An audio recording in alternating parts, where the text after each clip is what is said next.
Okay, hi brothers and sisters, a quick video on that word remnant in the Old Testament and how it actually links us to the New Testament.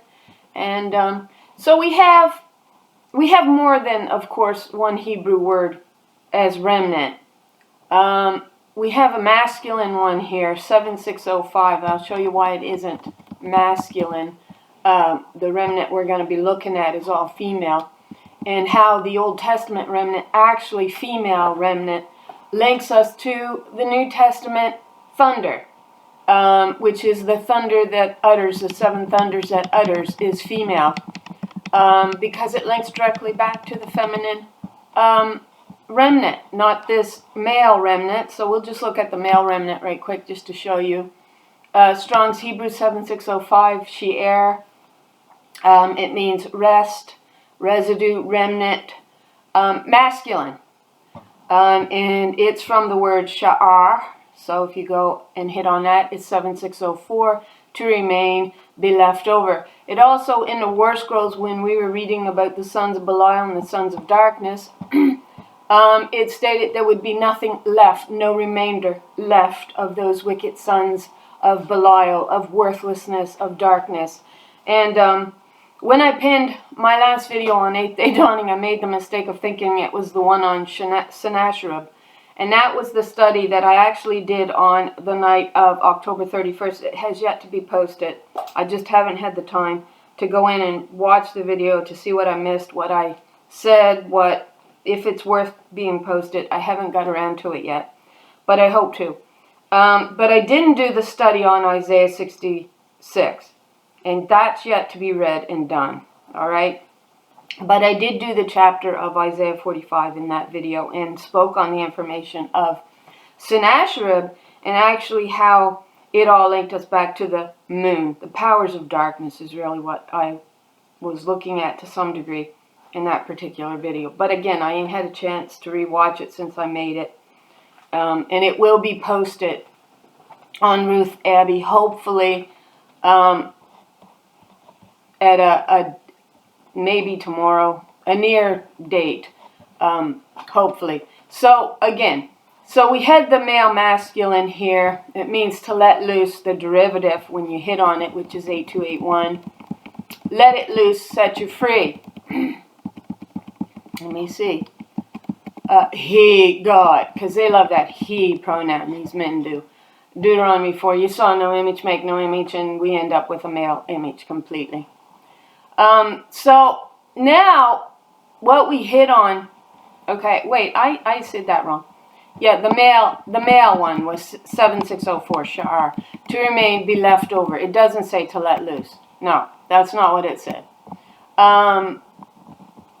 Be left, leave, remain, reserve, the rest, leave. Okay, yeah, properly, to swell up. Well, that already happened. All right? The remainder, the sons of darkness that was here has swelled up and took over the globe. That's what happened. To which then we read the War Scrolls. So now we look at the feminine. And why this gets to be important, the female remnant here. And we'll take a peek here at Revelation and why it's so important. Then she cried, it's the angel with the small scroll, her birthright back in her possession. We've done a study on all this, so I can't go through all that detail. This is just a quick little video. Then she cried out in a loud voice like the roar of a lioness. And when she cried out, the seven thunders sounded their voices.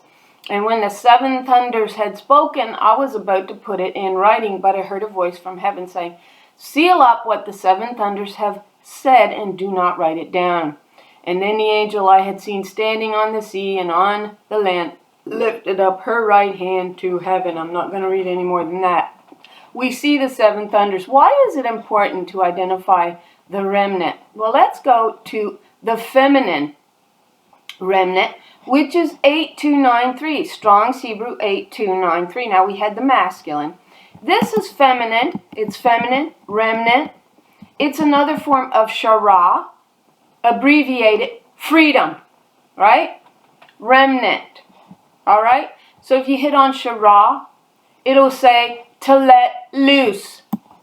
as from a yoking, a bondage upon your neck, the law, the religious lying law system upon your neck, written by men, the sons of Belial, I'll get it, the sons of darkness, all right, worthlessness, the sons of Baal, his descendancies. And the word here is 8281, the female shara. It means to let loose, set you free, right? To free, direct. Now, when we go, how did I do this?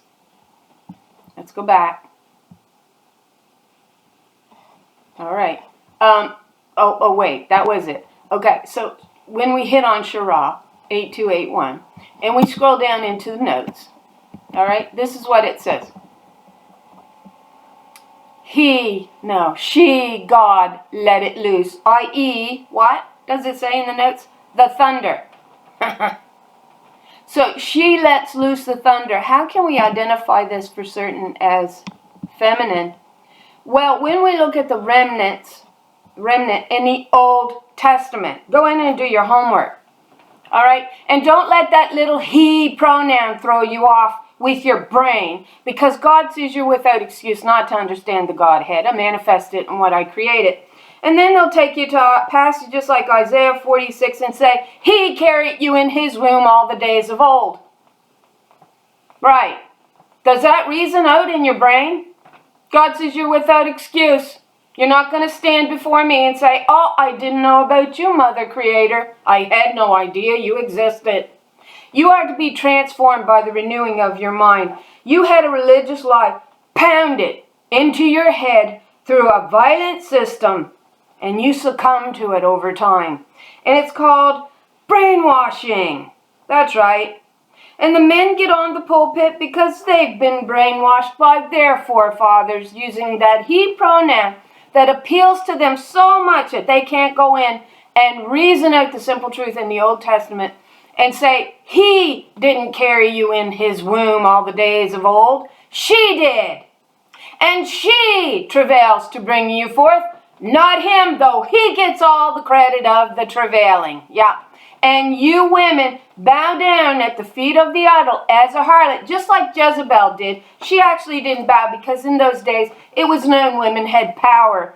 But the more bowing that these Jezebels do, the more power gets took from them. And then you have men daring to get on the pulpit going, she was wicked because she thought she had power. Well, just understand what Jezzy did with that power. She built Ahab up in the land. That's the Jezebel spirit. But it wasn't just enough that she took her power and built him up.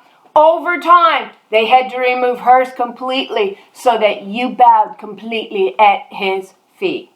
Yeah, but you still can't reason that out and be transformed in your mind because you are a rebellious house. You are Gomorrah.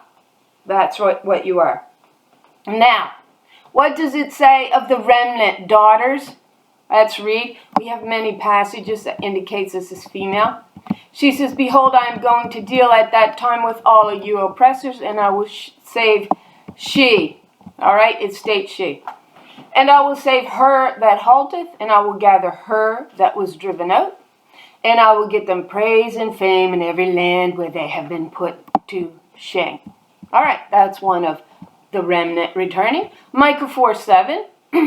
I will make the lame my remnant, those driven away, a strong nation, and the Lord will rule over them in Mount Zion. Okay, let's go down. We'll go down. And I will make her that halted a remnant, and her that was cast far off a strong nation. And the Lord shall reign over them in Mount Zion from henceforth even forever. And you, O watchtower of the flock, O stronghold, that's your argument, of the daughter of Zion, the former dominion will be restored to you. Sovereignty, the sovereign Lord will come to the daughter of Jerusalem. That's in Micah 4:7 and 8. Oh, but the remnant's male, isn't it? Sure it is. What does this say? What does this say? It says this. Hear the word of the Lord, O ye nations, and declare it in the isle afar off, and say, she that scattered Israel will gather her and keep her, as a shepherdess does her flock. Now, it says, okay, so I got to go back one verse. So we're in Jeremiah 31. But it says this, in verse 5, actually we got to go to 8, not 5, 8. So Jeremiah 31, verse 8, behold, I will bring them from the land of the north. The north land is referencing the daughters out of Ephraim, the north kingdom. Remember, the nation of Israel was divided into two. The man took control of the south, claiming he was king and God. And he shut off her gateway, her water, Ephraim, the north. That's why it says the north country here. In King James, it'll say, the north country. I'll bring them from the north country. Behold, I will bring them from the land of the north and gather them from the farthest parts of the earth, including the blind and the lame, the expectant, mothers and women in labor, because this is the daughters being returned. And they are referenced as daughters in all of these passages because it's taking you straight to the next verse 9. Jeremiah 31:9. And let's remove the word father. And how can we remove that and know for a fact it's actually a mother speaking here? And that the men impose father here on the text. Well, we'll show you in a minute. They will come with weeping, and by their supplications will I lead them. I will make them walk beside streams of water. That's a reference to Ezekiel 19 for those who's been with us on these studies. I will make them walk beside streams of water on a level pathway where they will not stumble. That means on a straight path. I am Israel's father. I am Israel's mother. And Ephraim is my firstborn. Look at that. Hear, O nations, the word of the Lord, and proclaim it in distant coastlands. The one who scattered Israel will gather them and keep them as a shepherdess keeps her flock, not his flock. So let's go back to Jeremiah 31:9. Why is this wrong? They will come with weeping, and by their supplications I will lead them. I will make them walk beside streams of waters and on a straight path where they will not stumble, for I am Israel's mother. And Ephraim is the firstborn of my womb, she states. So, okay. So if we go to Isaiah 42, I have long time holding my peace. This is the restrainer, the Spirit, the Holy One, daughter Israel herself, speaking. I have long time holding my peace. I have been still, and I have restrained myself. Now will I cry like a travailing woman. Yeah, this is mother travailing to bring forth her firstborn daughter, Ephraim, which you just saw as remnants, which also led to the word thunder, speaking. All right? I will destroy and I will devour at once. I will make waste mountains and hills. I will dry up all their herbs and their rivers. Their lying pools is the one she's going to dry up. And we see that drying up and only cut into rivers. The oceans go dry. This is found in Ezekiel 47, I believe. And then everything turns into fresh water, and all the salt goes back to the marshland. And all in that marshland will be nothing but death because of the salt there. But what cuts through the world is these fresh waters of river, and everywhere they flow is nothing but life, and it flows out of her temple. Water flows from her temple, not his. That's what it states in the Old Testament. If you want to actually test what they're telling you in the New, it's not adding up. And I will bring the blind by a way that they knew not. I will lead them in paths. There she goes. That they have not known. I will make darkness light before them, and crooked things straight. These things will I do unto them, and not forsake them. They shall be turned back. They shall be greatly ashamed that trusted in graven images, that say to the molten image, male image. That's right. Jesus, not Joshua. Ye are our gods. They'll be ashamed for what they did. This harlot spirit in the land that finally wakes up, picks herself out of the dust of the earth as the sleeping beauty that went to sleep in the cold. That's right. That cold is bitterness, meanness of heart, brutality, blood, violence from the beast system. And we get that coming from Nebuchadnezzar. I hit on many other passages here about the Assyrian king and how they finally broke her down to the point that when Nebuchadnezzar finally raises up, he finishes the job off. And the idea is that he smashes her bones to pieces. And she says in one of the passages, and it is in Ezekiel, she says, our gates are scattered. Our bones are scattered at the gates, right, of Sheol. And so it's indicating where Sheol became her grave. And that began with Nebuchadnezzar. And it states that he did smash her bones. If I can find that in these passages here, I'll post it underneath this video. But, you know, all you got to do is study, pick your head up, stop playing his harlot and bowing and worshiping the idol, the images that you're going to be gravely ashamed of, that you submitted to, and then build him up like the Jezebel spirit that you're portraying in the land. And these men live to speak of the Jezebel. Well, they want to be very careful because it's the Jezebel that's keeping them in play. So this is a very tricky game that these boys are playing. And they want to be careful because the Holy One is reborn in the land. She's here. I'm an example of that. I'm just a little tiny example of it. These daughters are reborn in the land. They're picking their heads up. And you want to look at it because there's a fire burning right now. And you're not going to put it out. You think you're going to put it out. You think you're going to quash it this time. Oh, no, you're not. You're not going to sweep it under the rug because it's simply going to burn the rug.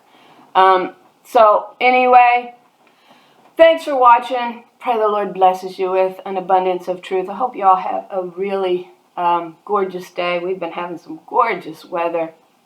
Extremely beautiful. Very mild for this time of year. We usually got snow on the ground. And we're hitting high temperatures. Really warm, mild. We don't even have to make fires. We don't have to have furnaces or heat on in the houses on some days because it's just so mild.